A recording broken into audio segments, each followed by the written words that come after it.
making this video on Anthony J. Hilder. Somebody had posted this to me on one of my YouTube videos I made on Anthony J. Hilder.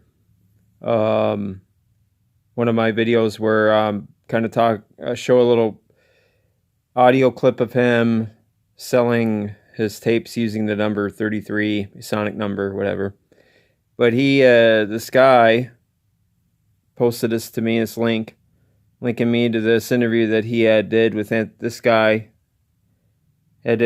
J. Hilder in 2010. Very interesting. He says Anthony Hilder says he's a Zionist with a small z. That means he works undercover. Sirhan, mind control with Anthony J. Hilder in a lawsuit he brought against retired police detective Mike Rupert. Anthony Hilder is caught saying something that none of his cult members know about him. He admits to being at arm's distance of Sirhan during the shooting of RFK, and you hear the words out of his own mouth that he is a mind control hypnotist. Also, the book that was writing during the time of the shooting connecting Anthony J. Hilder to Sirhan and the assassination. So this is where he's getting into it now.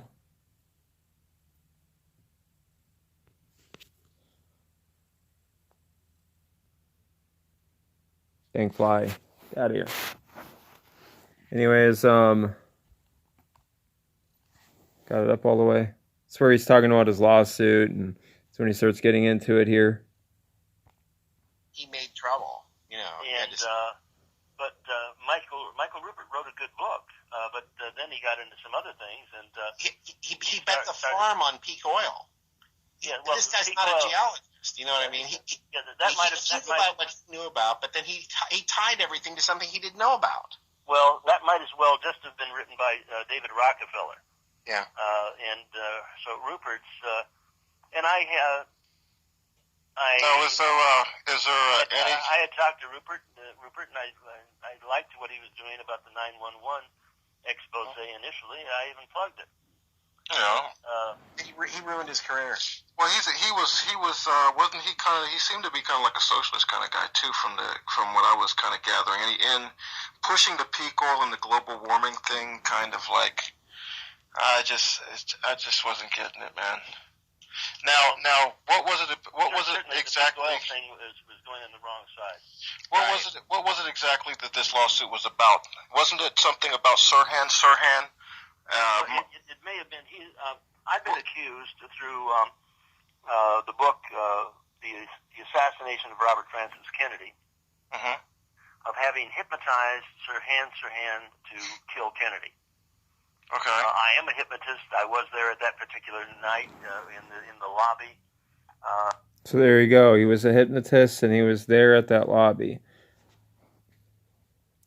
which I find very interesting. That no matter what he tries to say here, that's just, I don't know. I don't know. I mean, I don't know if he did it or not, but I just find that kind of fishy that he was a hypnotist who, anyways, he goes on. There was two rallies there. One was for Max Rafferty, who was running for state superintendent of schools here in California, and I had predicted the assassination of Robert Francis Kennedy, or at least the attempt to assassinate him, 5 days before. Previous to that, I had predicted the assassination of John F. Kennedy and Martin Luther King, and also Governor Wallace. And I had gone down and talked to the Wallace people in Montgomery prior to his getting shot, and they said, oh, they had it down, they had it covered. But I was at the event, and we had bumper stickers which we were putting out, said, keep the faith, Kennedy Powell, 68. It wasn't for Kennedy, it was against Kennedy, but it was reverse psychology.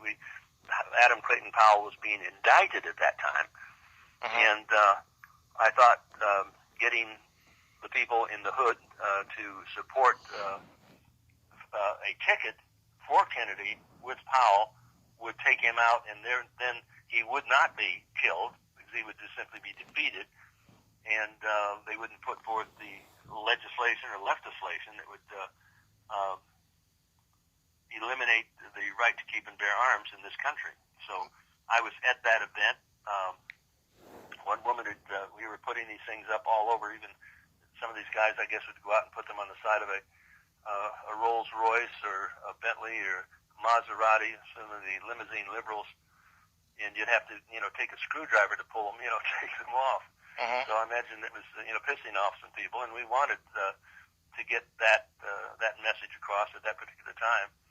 And I had two Kennedy assistants standing right in front of me. They were looking at the stickers. Oh my God! Oh man! They knew that was going to be trouble. Now, It wasn't long after that a woman said, "He's been shot. He's been shot." And they wasn't long after that, and I was still in the lobby, that they brought Sirhan out, and he was probably 8 to 10 feet away from me, and I knew he was under. As a hypnotist, I knew he was under. now, tell me something. Yeah, that's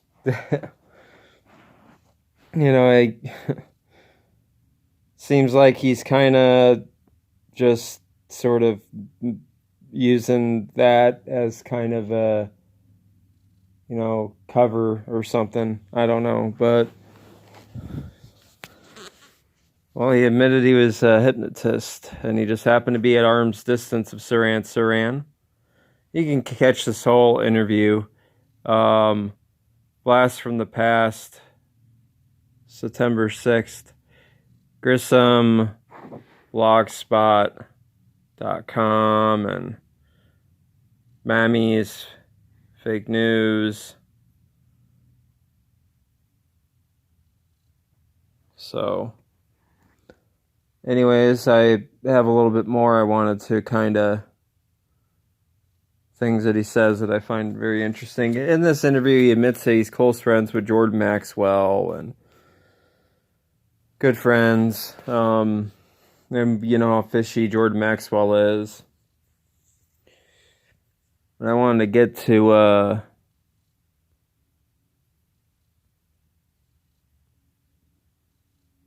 what is it right around here? It's something like this. Okay. Let me get to it. It's kind of hard here.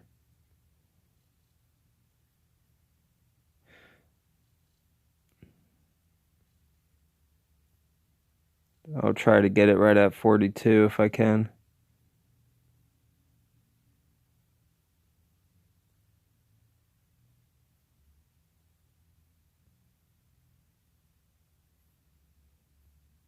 Well, I guess it's just not really working out for me, is it?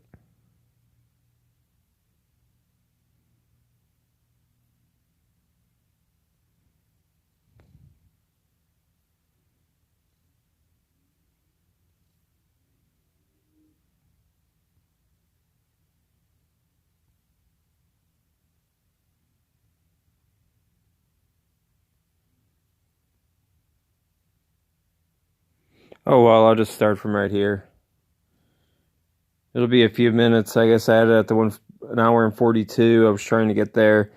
He talks about being a Zionist with a small Z. A shrine to Madame Helena Petrovna Blavatsky. Is there a Luciferian connection? Yes. If you can go to the Pentagon, the Pentagon is the interior of the pentagram. The pentagram is the Luciferian symbol. If you go to Uncle Sam, you'll see the goat of Baphomet. You can take a picture of the goat of Baphomet, the goat of Mendez, the satanic, evil goat, and you put the Uncle Sam right over it. Even the hairs match up. Uncle Sam becomes Satan when he's pointing out, I want you to serve Satan. It's like Henry Kissinger said, one should never he said,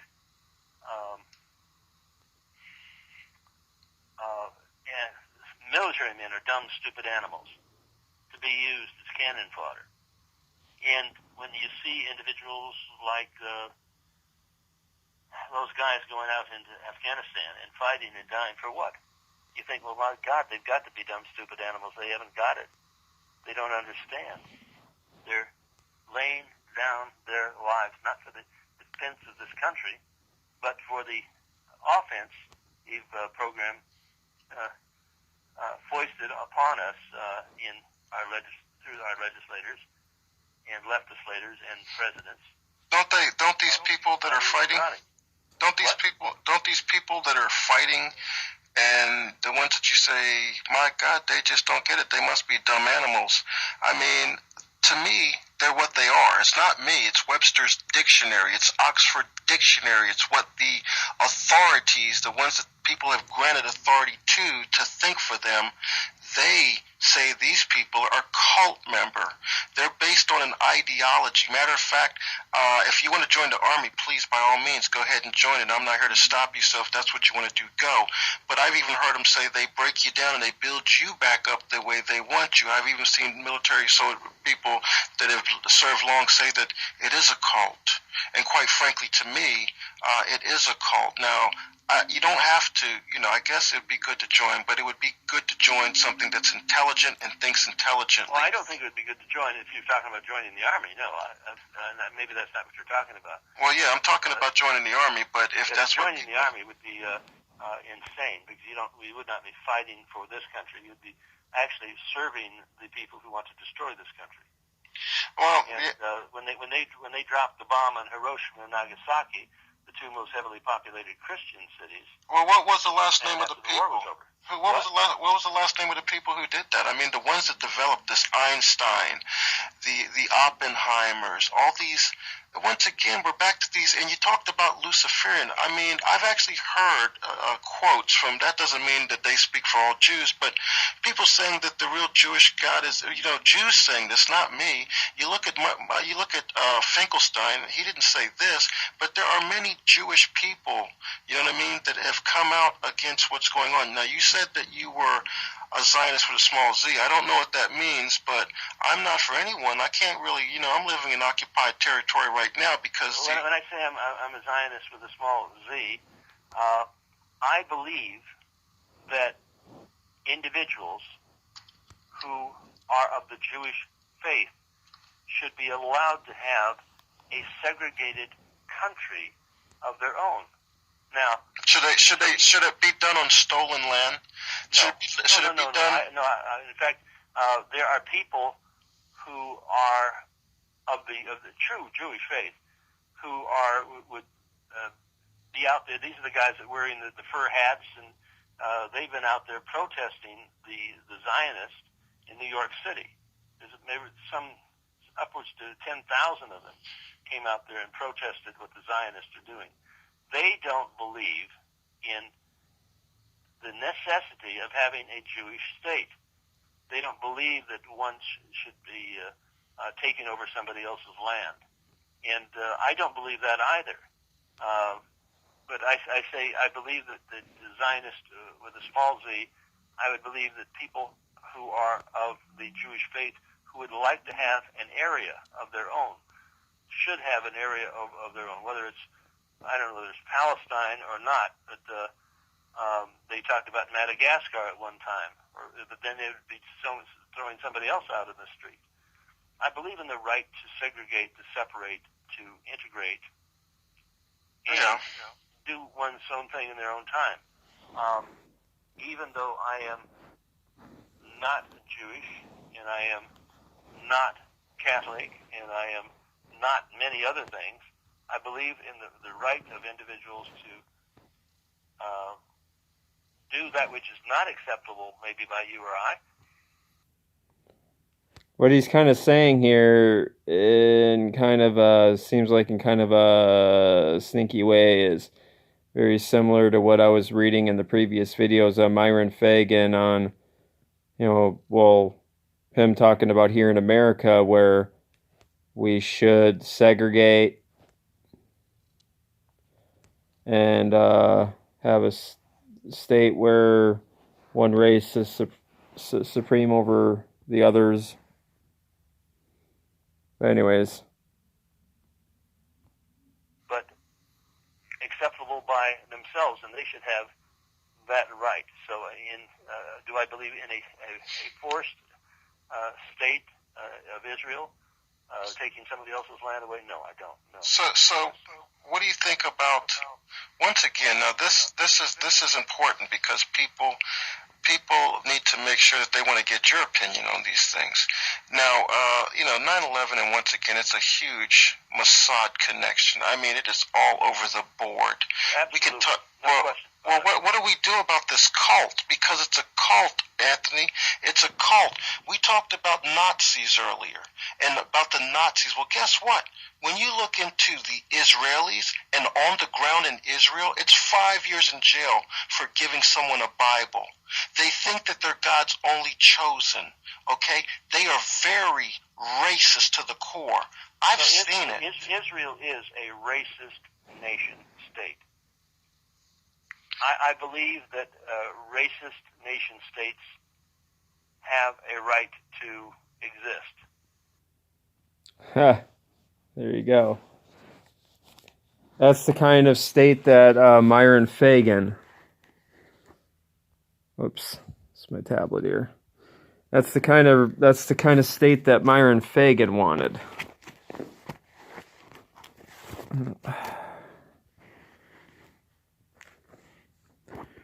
He wanted a racist nation state, as I was demonstrating. I just find that interesting that his connection to Myron Fagan, and Myron Fagan saying very... He of course said more hardcore stuff in his newsletter pamphlets that I read. Anthony Hilder, claims that he had marital relations with, I believe he said, with a black woman. So am I saying that he was a secret racist with Myron Fagan at this point? I'm not sure, because I find what he said here very interesting in regards to Israel being a racist state. That he suggested that he basically said that he didn't really oppose it, because he said that I believe that nations who want to be racist should be free to be racist and segregated. And I guess if you think about the idea of freedom, it's one of those issues that it's pretty deep. I don't know, right? Because it's, while you could say that, okay, so what about Nazi Germany? Now, Nazi Germany, people would argue, was a racist nation state. Well, right? I mean, it wanted to purge the whole country of people that weren't of their stock, or what they felt was their stock, the Aryan race or whatever. And so is Anthony Hilder, I guess, using that logic, then he would have to conclude that Nazi Germany was okay.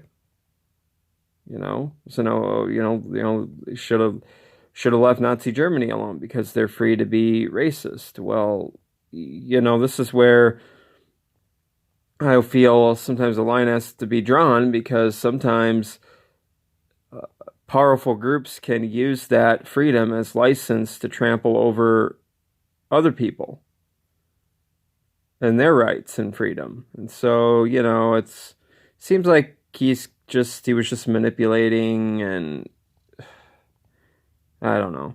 I just find it interesting that he admitted to being a hypnotist, and at the same hotel RFK happened to be shot at, and also at a arm's length of distance with to Sirhan, who, when you look up recent news about him, they all admit and conclude that he was under some kind of hypnosis.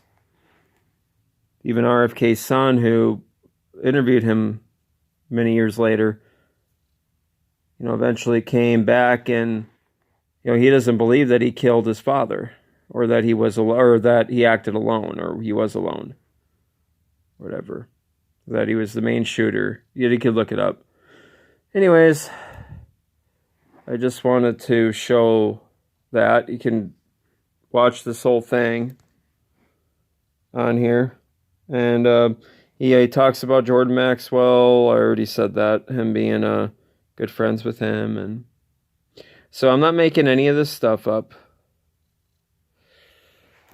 Take it easy.